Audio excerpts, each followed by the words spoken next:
చిన్నది మనీ ఆస్పెక్ట్లో అధ్యక్ష 15వ ఆర్థిక సంఘం జీవీఎంసీకి మున్సిపల్ కార్పొరేషన్కి 73 కోట్లు ఒకటి మంజూరు చేసింది ఇంతకుముందు దీని మీదే ఏది ఎయిర్ పొల్యూషన్ కానీ అవి తగ్గించడానికి.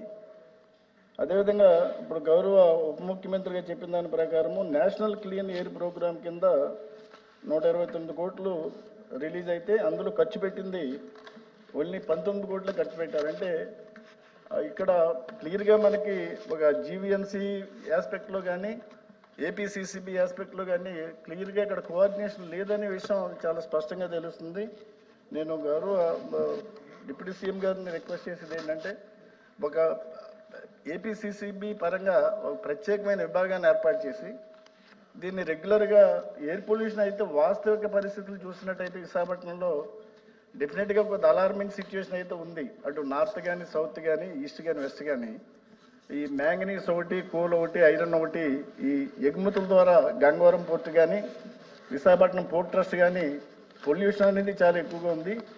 అది ఈ కంటిన్యూస్ మానిటరింగ్ అయితే లేదని తెలుస్తుంది ఈ డిపార్ట్మెంట్స్ ద్వారా. నేను గౌరవ అధ్యక్షుల ద్వారా ఈవెన్ జియోగ్రాఫికల్ కొంత ఇది ఉంది అధ్యక్ష. 15th ఫైనాన్స్ కమిషన్ వారు చెప్పింది ప్లాస్టిక్ బ్యాన్ గురించి కూడా చర్యలు చేపడతాం. అలాగే తప్పకుండా 15th ఫైనాన్స్ కమిషన్ వారు చెప్పిన గైడ్ లైన్స్ని ముందుకు తీసుకెళ్తాం. ఇది చెప్పి నేను ముగిస్తాను అధ్యక్ష. విశాఖపట్నం ఈ ఇండస్ట్రియల్ క్యాపిటల్ అది మనకి రాష్ట్రానికి. దీంట్లో ప్రత్యేకించి విశాఖపట్నం ఈశాన్య తీరంలో యారాడు కొండలు, సింహాచలం కొండలు, కైలాసగిరి కొండలు మధ్యలో ఉన్నాయి అధ్యక్ష అది విశాఖపట్నం. సో దీని స్థలాకృతి లక్షణం కారణంగా తరచుగా దీన్ని ఒక బౌల్ ఏరియా అని పిలుస్తారు.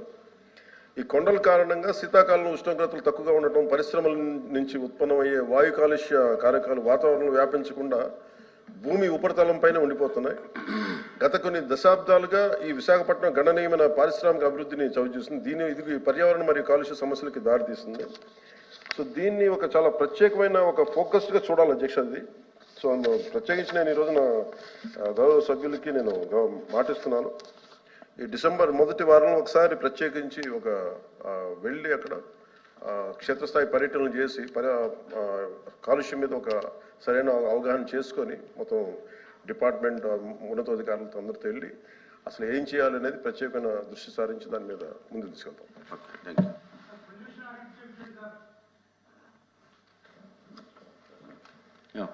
కౌంటర్ ఇంకెందుకు అయిపోయింది ఇంకా క్లోజ్. క్వశ్చన్ నెంబర్ ఒకళ్ళకే హలో సార్. మంత్రి గారు రిప్లైస్ చాలా బ్యూరోక్రటిక్ గా ఉన్నాయి సార్. క్వశ్చన్ ఆన్సర్కి చక్కగా బ్యూరోక్రసీలో ఎలా చెప్తారో అలా చెప్పుకుంటూ వచ్చారు. మరి లెజిస్లేటివ్ హౌసెస్ లో మనకు అర్థమయ్యేటట్టే చెప్పాలి సార్. పొల్యూషన్ ను ఐడెంటిఫై చేశాము, పోర్ట్ ట్రస్ట్ ఐడెంటిఫై చేశాము అన్నారు. కానీ పొల్యూషన్ దేని వల్ల వచ్చింది సార్? పొల్యూషన్ సార్ మంత్రి గారికి ఒక విషయం తెలుసా లేదో అక్కడ కూర్చోండి. ఇంకా మీరు క్వశ్చన్ అడిగారు, క్వశ్చన్ అడగకుండా మీరేమాట కూర్చోండి. మీరు దయచేసి కూర్చోండి. వద్దు క్రిటిసైజ్ వద్దు, కూర్చోండి. క్రిటిసైజ్ వద్దు కూర్చోండి. నా మీరు క్వశ్చన్ అడుగుతానని చెప్పి మీరు నా question number 1359 minister for industries.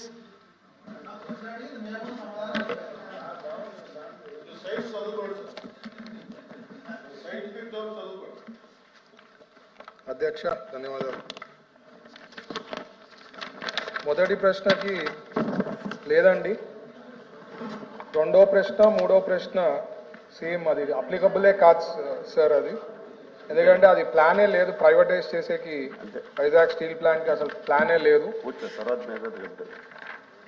ఒకటి అధ్యక్ష ఏమైనా సప్లిమెంటరీ ఉందా చెప్పండి. ప్రభుత్వమేమో లేదు అని చెప్తుంది అధ్యక్ష.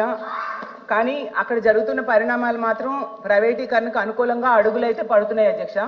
యాక్చువల్గా ఈ మధ్య అందులో 3 బ్లాస్ట్ ఫర్నిస్లు ఉంటాయి. అందులో 2 ఆపేశారు అధ్యక్ష. అందులో ఒకటి మళ్ళీ ఈ మధ్య 10 రోజుల ముందు స్టార్ట్ అయింది, కానీ ఇంకొకటి క్లోజ్ అయిపోయి ఉంది అధ్యక్ష. అలాగే 4 నెలలుగా కాంట్రాక్ట్ కార్మికులకు జీతాలు ఇవ్వట్లేదు అధ్యక్ష. 4,500 మందిని తొలగించడానికి కూడా మన ప్రతిపాదన పెడితే వాళ్ళు పెద్ద యాజిటేషన్ చేస్తే మళ్ళీ ఆపారు అధ్యక్ష.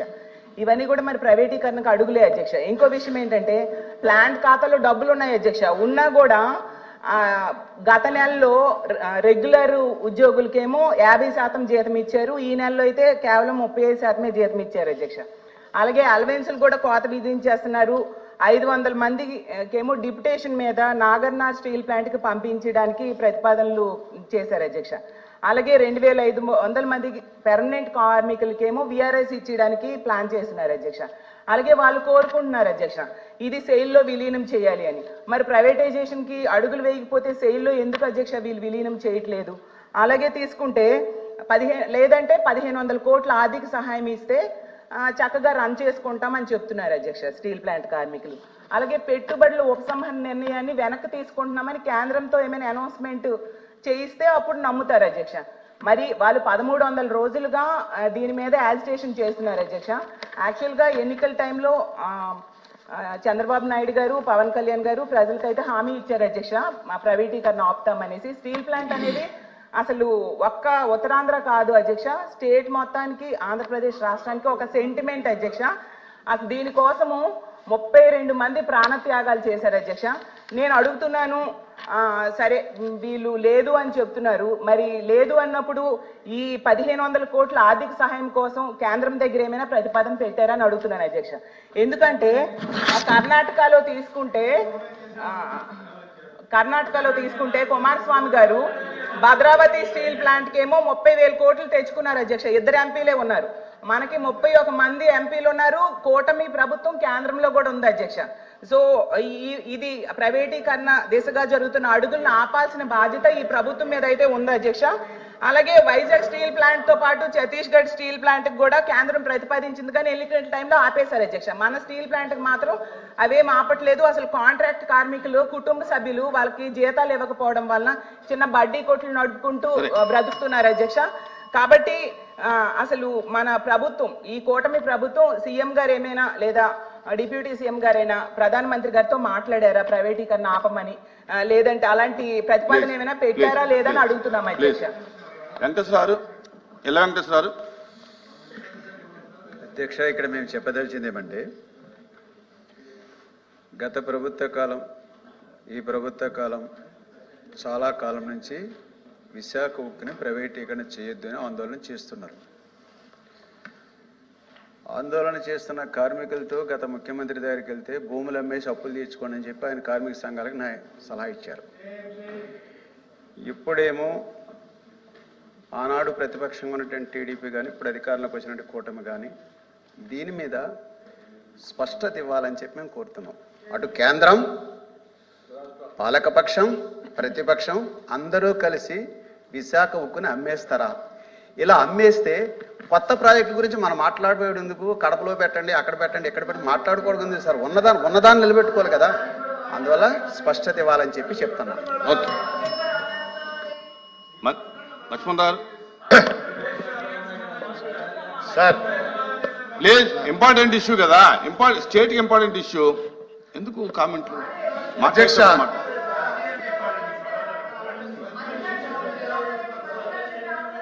అండి హలో అధ్యక్ష,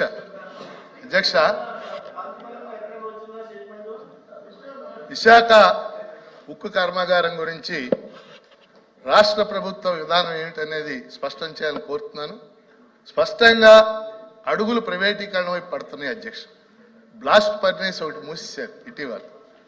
పర్మనెంట్ కార్మికులకి VRS ప్రకటించారు.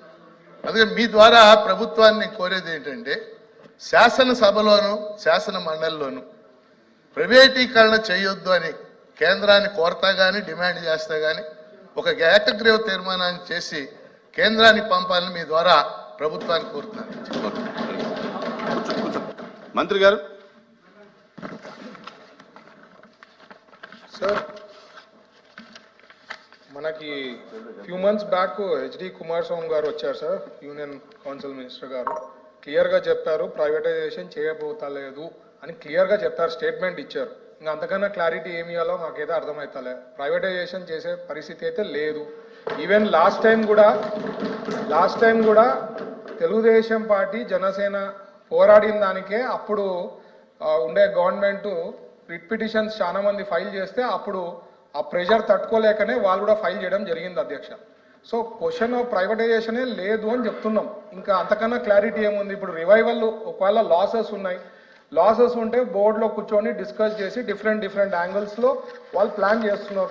కొంత ల్యాండ్ విచ్ వాళ్ళ దగ్గర ఉండే హ్యూజ్ ల్యాండ్ బ్యాంక్లో కొంత ల్యాండ్ బ్యాంక్ది 24 acres ఏదో ఉంది, దాన్ని సేల్ చేసి దాని నుంచి ఇన్ఫ్యూజ్ చేయాలా ఫండ్స్ అనుకుంటున్నారు. ఇంకోటి టాటాతో టైఅప్ చేసుకొని MOU టైఅప్ చేసుకొని అక్కడ ఒక అరేంజ్మెంట్ చేసుకొని డెవలప్ చేయాలా బిజినెస్ గ్రోత్కి అనేది అదొక ప్లానింగ్ ఉంది. ఇంకోటి ఫోర్జ్డ్ వీల్ ప్లాంట్ అనేది ఒకటి ఉంది అధ్యక్ష, అది కూడా సేల్ చేసి దాంట్లో నుంచి ఫండ్స్ వచ్చేదాన్ని. So they are working on it. So అసలు ప్రైవేటైజేషన్ ప్లానే లేనప్పుడు ప్రైవేటైజేషన్ అయిపోతుంది, దాన్ని అడుగులు పడుతుంది అని చెప్పడం అనేది చాలా బాధాకరం. ఎందుకంటే వాళ్ళు తెలుసుకోవాలా, సబ్జెక్ట్ తెలుసుకోవాలా, లేదు అని చెప్తున్నాం. ప్రైవేటైజేషన్ అనేది ఛాన్సెస్ లేదు.